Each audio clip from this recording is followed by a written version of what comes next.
السلام علیکم ورحمۃ اللہ وبرکاتہ۔ الحمد للہ رب العالمین والصلاة والسلام علی رسول الکریم، اما بعد، اعوذ باللہ من الشیطان الرجیم، بسم اللہ الرحمن الرحیم۔ والذین یرمون ازواجہم ولم یکن لہم شہداء الا انفسہم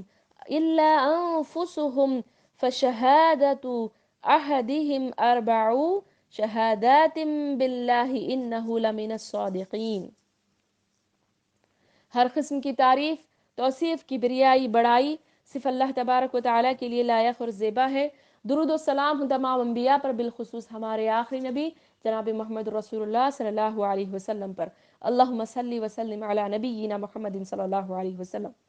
الحمدللہ، پچھلے 2 ہفتوں سے ہم سورۃ النور کی تفسیر سن رہے ہیں۔ آج انشاءاللہ ہم سورۃ آیت نمبر 6 سے اس کا آغاز کریں گے۔ پچھلے ہفتے ہم نے سنا تھا کہ اللہ تعالیٰ نے کس طرح آیت کو کھول کھول کر بیان کیا ہے کہ مرد اور عورت کو کیا کرنا ہے۔ اگر زناکار مرد عورت ہیں تو ان کے لیے کیا سزا اللہ تعالیٰ نے مقرر کی ہے کہ 100 کوڑے مارنے کی اللہ تعالیٰ نے سزا عائد کی ہے۔ یعنی زانی ہے، اگر غیر شادی شدہ ہے، آزاد ہے، بالغ ہے اور عقل والی ہے تو اس کے لیے 100 کوڑے کی سزا ہے۔ اور جو شادی شدہ ہے، شادی شدہ کے بعد اگر وہ بدکاری کرتی ہے، بدکاری یا مرد کرتا ہے، عورت کرتی ہے، تو حدیث میں آتا ہے کہ اس کو سنسار کرنے کا حکم دیا گیا ہے۔ 100 کوڑے مارنا غیر شادی شدہ کے لیے حکم ہے، شادی شدہ کے لیے سنسار کا حکم ہے۔ سنسار کسے کہتے ہیں؟ سنسار اسے کہتے ہیں کہ رجم کرنا بھی کہتے ہیں، سنسار کرنا بھی کہتے ہیں اور رجم کرنا۔ 100 کوڑے یہ چھوٹی سزا ہے، یہ غیر شادی شدہ کے لیے ہے۔ شادی شدہ کے لیے اس سے بڑی سزا بتائی گئی۔ کیوں؟ کیونکہ وہ جانتا تھا، اس کے پاس حلال رشتہ تھا، وہ رکھتے ہوئے یہ بدکاری کا کام کرتا ہے تو اس کی سزا بھی بڑی ہونی چاہیے نا۔ وہ کیا ہے؟ رجم کسے کہتے ہیں، سنسار کرنا کسے کہتے ہیں کہ اس انسان کو زمین میں گاڑ دیا جاتا ہے، زمین میں گاڑ کر 100 پتھر مارتے، پتھر مار مار کر اس کو زخمی کیا جاتا ہے، اسے سنسار کرنا کہتے ہیں۔ یہ سنسار کرنے کا جو حکم ہے یہ قرآن میں نہیں ہے، حدیث سے ہمیں ملتا ہے، کیونکہ آپ صلی اللہ، دیکھیں شریعت جو ہے پہلے سے چلی آتی ہے، پہلے سے چلی آ رہی۔ دیکھیں اللہ تعالیٰ نے جب بھی نبیوں کو شریعت دی تو آگے نبی وہی شریعت لے کر چلتے تھے۔ ایک نبی کے پاس شریعت آئی تو وہی نبی دوسرے، اس کے بعد دوسرے نبی آتے تو وہی شریعت لے کر چلتے۔ ہاں، اس ماحول، اس کے حساب سے کوئی چیزیں اللہ تعالیٰ چینج کرتے کہ فلاں چیزیں چینج، کچھ چیزیں چینج ہوتی۔ تو اسی طرح یہ سنسار کی جو بات ہے، جو رجم کرنا ہے، یہ پہلے کے نبیوں سے چلتا آ رہا تھا۔ پہلے سے شریعت میں یہی حکم تھا کہ اگر شادی شدہ جوڑا اگر یہ حرکت کرتا ہے، زنا کرتا ہے تو ان کو رجم کیا جائے، زمین میں گڑا کر انہیں پتھروں سے مارا جائے۔ ایک مشہور ہمیں واقعہ بھی ملتا ہے، ایک عورت کا، ایک خاتون کا، جس سے گناہ ہو جاتا ہے تو وہ اپنی توبہ کے لیے آپ صلی اللہ علیہ وسلم پاس آ کر اصرار کرتی ہیں۔ تو اس کا ایک لمبا واقعہ ہے۔ تو آپ صلی اللہ علیہ وسلم پہلے انہیں، وہ پریگننٹ رہتی ہیں تو پھر اس کے بعد آپ صلی اللہ علیہ وسلم کہتے ہیں کہ تم پہلے اپنا حمل کا وقت مدت پوری کر کے آؤ، اس کے بعد بچہ ہونے کے بعد آتی ہیں تو دودھ پلانے کی مدت، اس کے بعد پھر اللہ تعالیٰ آپ صلی اللہ علیہ وسلم ان کو پھر رجم کرنے کا آرڈر دیتے، زمین میں گڑا کر ان کو مارا جاتا۔ یہ طریقہ تھا رجم کا۔ تو یہی طریقہ ہمارے نبی صلی اللہ علیہ وسلم نے بھی کنٹینیو کیا، کیونکہ شریعت پہلے سے جو چلتی آ رہی شادی شدہ کے لیے، تو ہماری شریعت آج بھی یہی اجازت دیتی ہے کہ شادی شدہ جوڑا اگر کوئی غلطی کرتا ہے تو اس کو رجم کی سزا ملتی ہے، نہ کہ 100 کوڑے مارنے کی۔ 100 کوڑے کی سزا کس کو ہے؟ یہ غیر شادی شدہ جوڑے کے لیے ہے۔ پچھلے ہفتے یہ چیز بتانا رہ گئی تھی، اسی لیے میں نے اس ہفتے اس کو واضح کر دیا۔ آج کی آیت، آج کے درس میں دیکھیں گے کہ کوئی گناہ، اللہ تعالیٰ فرما رہے ہیں آیت نمبر 6 میں، اور جو لوگ اپنی بیویوں پر تہمت لگائیں اور ان کے اپنے سوا ان کے پاس گواہ بھی کوئی نہ ہو تو ان میں سے ایسے شخص کی شہادت یوں ہوگی کہ وہ 4 دفعہ اللہ کی قسم کھا کر گواہی دے گا کہ وہی سچا ہے۔ اس کا مطلب یہ کیا ہے، اور اس کے آگے کی آیت ہم پڑھ کر بات کریں گے.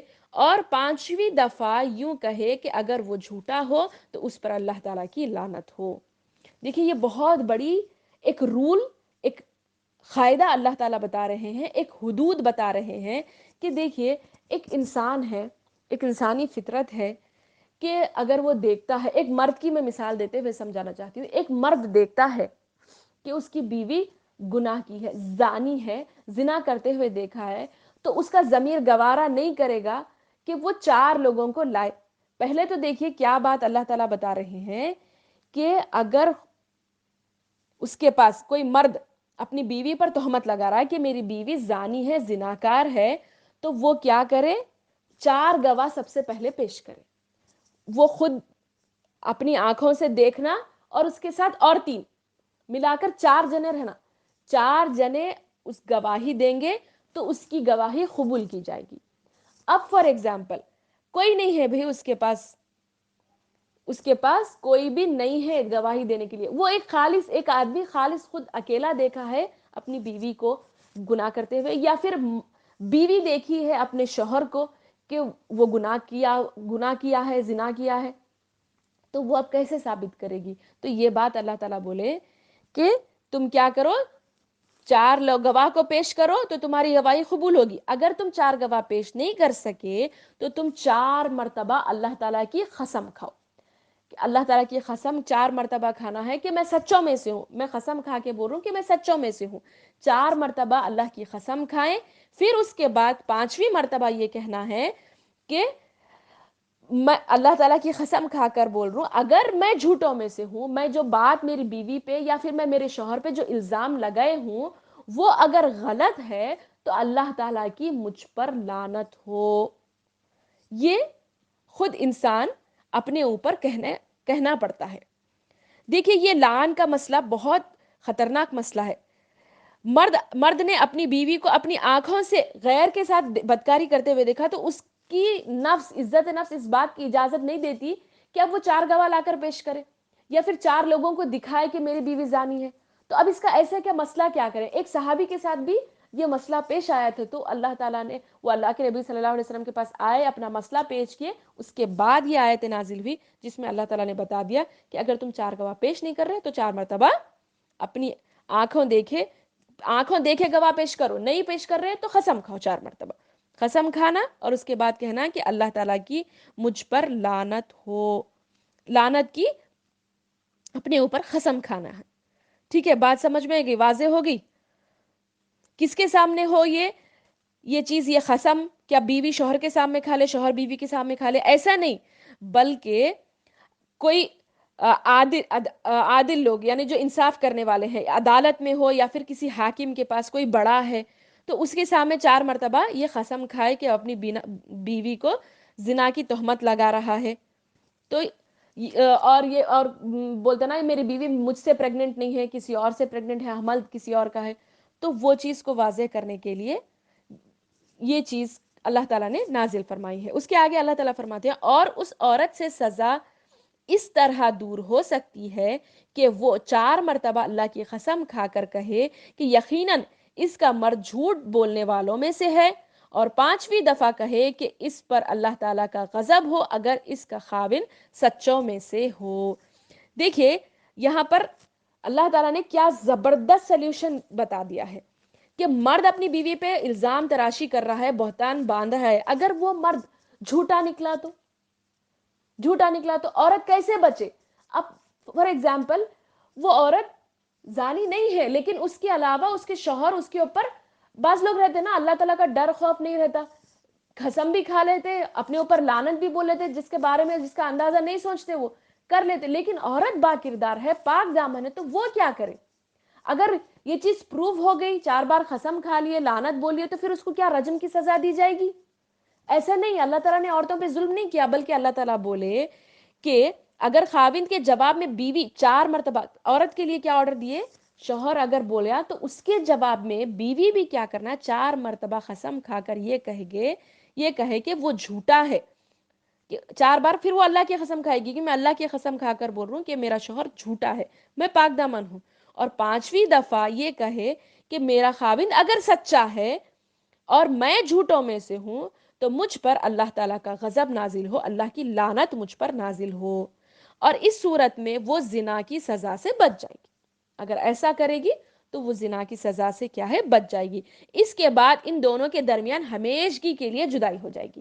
یعنی مرد اور عورت ایک بار یہ لعان کا معاملہ اگر ہو جاتا ہے، ایک دوسرے کے لیے قسم کھا لیتے ہیں شوہر بیوی کسی حاکم کے پاس، تو پھر اس کے بعد وہ لوگ جدائی مسٹ اینڈ شوڈ ہے، اس کے بعد وہ لوگ ساتھ ہرگز نہیں رہ سکتے۔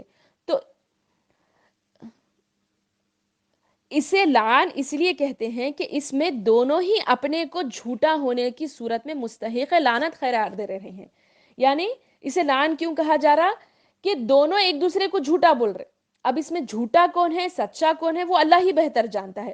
اور آپ صلی اللہ علیہ وسلم کے زمانے میں بھی ایسے بعض واقعات پیش آئے تھے، جس کے بعد ہی یہ آیتیں نازل ہوئی۔ بیوی بھی قسم کھا رہی ادھر اور شوہر بھی، دونوں کو ایٹ اے ٹائم قسم کھانا ہے، تو دونوں بھی قسم کھا رہے ہیں، تو پھر کیسے معلوم ہوگا؟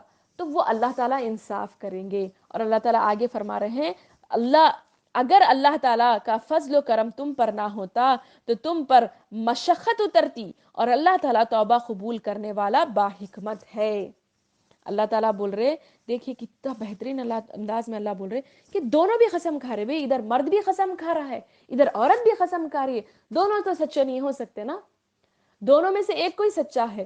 تو وہ سچا کون ہے اور جھوٹ کون بول رہا، وہ اللہ جان رہے۔ اللہ آگے کی آیت میں بول رہے، تم جو جھوٹے پر جو جھوٹ بول رہے نا، وہ جھوٹے کے جواب اللہ تعالیٰ آگے کی آیت میں دے رہے کہ اگر تمہارے جھوٹ کی وجہ سے اللہ کا اگر فضل کرم نہ ہوتا تو تمہارے جھوٹ کی وجہ سے تم پر فوری عذاب نازل ہوتا، تم پر مشقت اترتی، مطلب تم پر فوری عذاب نازل ہوتا، کیونکہ ہم بول رہے نا اللہ کی مجھ پر لعنت ہو، یعنی اللہ کی لعنت اپنے اوپر مانگنا یہ معمولی بات نہیں ہے۔ اگر وہ جھوٹا ہے تو اس کی زبان سے میں تو سمجھوں گی کہ نہیں نکلے گا، جو سچا ہوگا وہی ڈیرنگ سے کہے گا کہ اگر میں جھوٹوں میں سے ہوں تو مجھ پر لعنت ہو۔ سچا ہوگا تو وہ ڈیرنگ سے قسم کھائے گا، اگر جھوٹا ہوگا تو وہ دبی اس کے منہ پہ نہیں ہوگی، کیونکہ اللہ کی لعنت اپنے اوپر بول لینا یہ معمولی الفاظ تو نہیں ہے۔ اسی لیے اللہ بول رہے کہ تم اگر ایسا کر لے رہے، جھوٹے لوگ ایسا کر لے رہے، تو اللہ کا عذاب تم پر نازل ہو سکتا تھا، لیکن چونکہ اللہ تعالیٰ تواب ہے اور حکیم ہے، اسی لیے اس نے تمہاری ستر پوشی کی، تمہارے اس جھوٹ کو چھپا دیا، اور اس کے بعد تم کو مہلت دی تاکہ تم سچے دل سے اللہ تعالیٰ سے توبہ کرو۔ بول رہے اللہ تعالیٰ تاکہ اللہ تعالیٰ تواب ہے، بول رہے تواب الحکیم ہے، بول رہے اللہ تواب ہے، تم سچے دل سے توبہ کرو تاکہ تمہیں وہ اللہ تعالیٰ اپنے دامن رحمت میں ڈھانپ لے۔ آئی بات سمجھ میں؟ تو یہ چیزیں ہیں جو بہت غور اور سنجیدگی سے سننے کی ہے۔ یہ ایک آرڈر ہے کہ ایک زناکار مرد عورت شوہر بیوی اگر ایک دوسرے پر الزام لگاتے ہیں تو کس طرح ہو۔ ان چند باتوں کے ساتھ آج کا درس میں یہیں پر اختتام ہوتا ہے۔ اللہ تعالیٰ سے دعا کرتی ہوں کہ اللہ تعالیٰ ہمیں اس کے حدود صحیح معنوں میں سمجھنے اور اس پر غور و فکر کر کر اس کے مطابق عمل کرنے کی اللہ تعالیٰ ہمیں توفیق عطا فرمائے۔ آمین ثم آمین، وآخر دعوانا ان الحمد للہ رب العالمین۔ السلام علیکم ورحمۃ اللہ وبرکاتہ۔